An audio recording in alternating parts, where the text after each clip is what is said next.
The United States corporation is suing the Honduran government for $11 billion.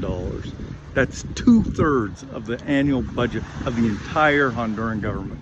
They're trying to bankrupt them, all because they want the Honduras government to cede control over sections of Honduras to the corporation. When we talk about colonialism, that's not a thing of the past here. That's happening now. Here's what's going on. Groups of international investors got together and helped pass a provision in CAFTA, which is the Caribbean Free Trade Agreement. And inside that, they allow for something called a ZETA, which is a zone for economic development. The idea there is to set up mini governments within Latin American countries, such as Honduras. So it allows a corporation to come in and purchase large areas of land and then designate them as these development areas and set up their own governments inside of there. So the idea is you will pay taxes to this mini government that will then run all of the administrative and the legislative. They will decide what laws apply, and as well the judiciary in those areas. So they'll run the courts as well. That they collect the taxes, and they'll give a percentage of that to the Honduras government or the Mexican or the Belize government, but they get to keep most of the taxes. So this United States company comes to the president of Honduras and asks him to set up some of these development zones. Now, that president is sitting in a United States federal prison now for corruption and drug running. He got all behind it for whatever reason.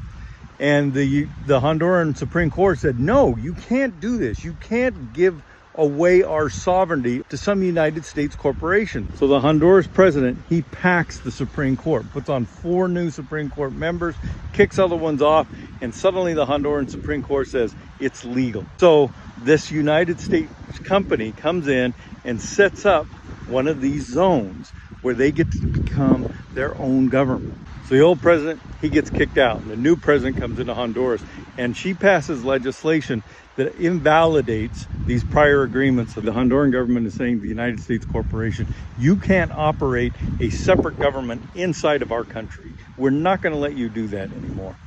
That company gets mad and files a lawsuit for $11 billion against the Honduran government. Now, to put that in perspective, that's 2/3 of the annual budget of the entire Honduran government. They're basically saying, if you don't do what we demand, we're going to put you out of business. Now, the court where that happens is important, right?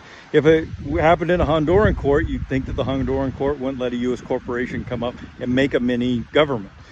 If it happened in the United States court, they probably wouldn't allow it either.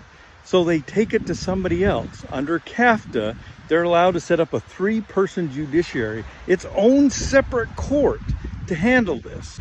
And these private judges, they have been terrible for the countries that are fighting against these many United States corporation governments.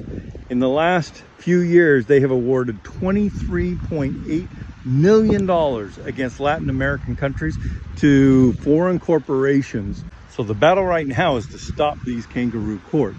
And so a number of United States senators, as well as the Honduran government and other governments that are being just decimated by this, are petitioning the Biden administration to put an end to these extrajudicial court. And that's where it's at right now. The Biden administration has not stepped up to stop this practice. And if they don't, then they may not get $11 billion, but they're going to get enough power to try and force through these kind of shadow governments in Honduras. That's colonialism. It's United States corporations who are just trying to make money and drain the money out of places like this.